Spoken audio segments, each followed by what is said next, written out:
Oui, vous venez de me demander une très bonne question.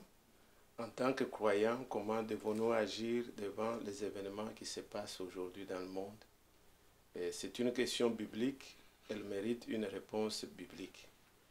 Quand nous voyons dans la Bible, dans Matthieu chapitre 24, le verset 6 à 8, le Seigneur Jésus-Christ en a parlé, je le cite. Il a dit, vous entendrez parler de guerres et de bruits de guerre. Gardez-vous d'être troublés, car il faut que ces choses arrivent, mais ça ne sera pas encore la fin. Une nation s'élèvera contre une nation, un royaume contre un royaume. Il y aura en divers lieux des famines et des tremblements de terre. Tout cela ne sera que le commencement des douleurs. Donc le Seigneur avait annoncé qu'il y aura toutes ces choses que nous voyons, des tremblements de terre, des calamités, il y aura des guerres, des bruits de guerre. Dans le temps, les gens pouvaient le lire, mais maintenant, nous vivons cela. Nous pouvons voir qu'en divers lieux, il y a des guerres, une nation qui s'élève contre une autre, et nous voyons qu'il y a des tremblements de terre, comme le Seigneur l'avait annoncé. Mais comme dans toute la parole de Dieu, vous remarquerez qu'à chaque fois que le Seigneur annonce une prophétie, il montre soit la conséquence qui va suivre, soit comment les gens devaient se comporter. Vous verrez par exemple lorsqu'il disait de Jérusalem qui sera investie, quand vous allez dans le livre de Luc 21, il leur a dit, quand vous verrez Jérusalem investie par les armées étrangères, fouillez. Mais à ce sujet, le Seigneur nous donne une réponse. Nous allons au verset 13, toujours de Matthieu 24, il dit, mais celui qui persévérera jusqu'à la fin sera sauvé. Ici, il s'agit de la persévérance. C'est ce qui nous est demandé par le Seigneur. Mais une chose très importante que je voudrais vous faire remarquer, c'est que toutes ces choses ne seront que le commencement. Ça ne sera pas encore la fin. Remarquez le signe qui montre que ce sera la fin. C'est quand le Seigneur nous dit, cette bonne nouvelle, verset 14, du royaume sera prêchée dans le monde entier pour servir de témoignage à toutes les nations. Alors viendra la fin. La fin n'arrivera que quand la bonne nouvelle du royaume sera prêchée au monde entier, à toutes les nations. Cela sera conforme à ce que le Seigneur avait déjà annoncé dans le temps ancien, dans Genèse au chapitre 12, où il montrait à Abraham que toutes les nations seront bénies en ta postérité. Il faut que toutes les nations soient bénies, qu'ils reçoivent l'évangile, la bonne nouvelle. Et alors viendra la fin. Cet évangile, ce n'est pas tout ce que les gens prêchent, mais il s'agit, selon Apocalypse 14, versets 6 et 7, un ange qui survolait et qui disait, qui prêchait l'évangile éternel, qui disait au peuple, craignez l'Éternel, adorez celui qui a créé le ciel et la terre. Ce n'est pas adorer les hommes, ce n'est pas adorer des révérends, mais adorer l'Éternel. Cette bonne nouvelle doit être prêchée à toutes les nations.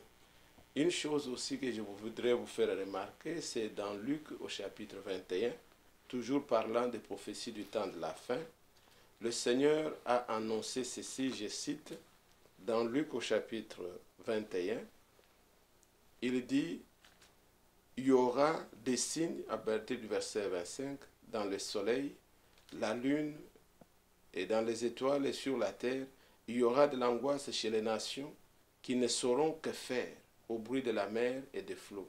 Les hommes rendant l'âme de terreur dans l'attente de ce qui adviendra sur la terre. Car les puissances des cieux seront ébranlées.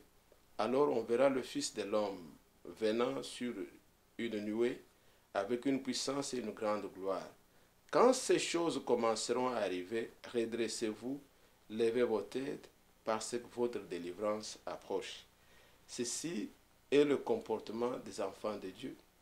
Relevez vos têtes puisque votre délivrance approche. Il y a de plus grandes douleurs qui sont annoncées ici, qui arriveront avant que le Seigneur vienne établir son royaume. Mais on nous dit que lorsque vous voyez déjà toutes ces choses commencer à arriver, relevez la tête. Quel est le comportement que nous devons avoir maintenant en tant que chrétiens, en tant que croyants de la parole? Il nous est dit au verset 36, pour ne pas beaucoup lire, on nous dit au verset 36, « Veillez donc et priez, en tout temps, afin que vous ayez la force d'échapper à toutes ces choses qui arriveront et de paraître debout devant le Fils de l'homme. On nous dit de veiller et de prier pour que nous ayons la force de surmonter à toutes ces choses qui doivent arriver. Ici, il s'agit de prendre la parole de Dieu comme elle s'exprime. On ne dit pas de veiller dans les églises et ne pas dormir, mais veiller sur les prophéties bibliques et prier sans cesse. Les prophéties avaient annoncé, Malachie chapitre 4, versets 5 et 6, que avant ces jours grands et redoutables, je vous enverrai Élie le prophète. Il ramènera le cœur des enfants à leur père et le cœur des pères à leurs enfants, de peur que je ne vienne frapper le pays d'interdit.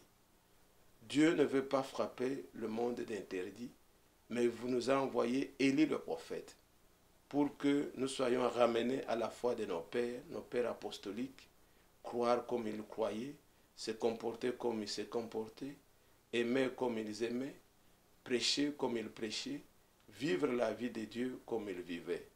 Il a fallu que cette prophétie s'accomplisse avant que le Seigneur ne revienne et qu'il ne frappe le pays d'interdit. Ceci est conforme.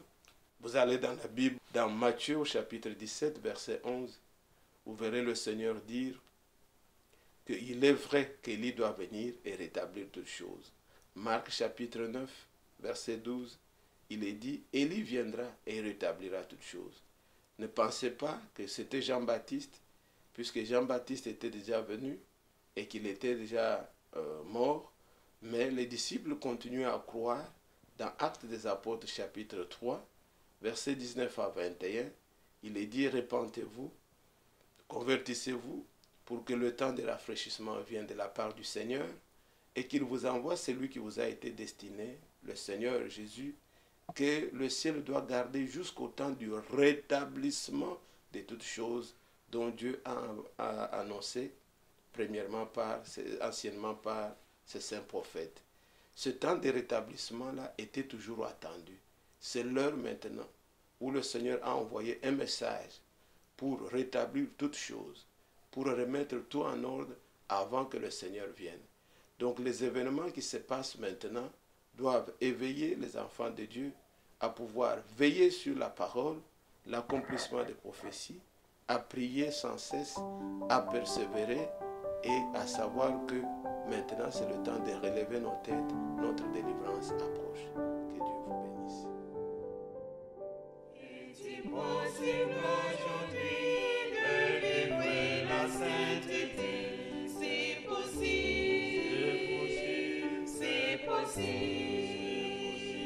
Dans ce monde plein de souillures où l'iniquité s'accroît, c'est possible, c'est possible, c'est possible, tout est possible. Alléluia, plus de doute, en Jésus tout est possible, si tu crois.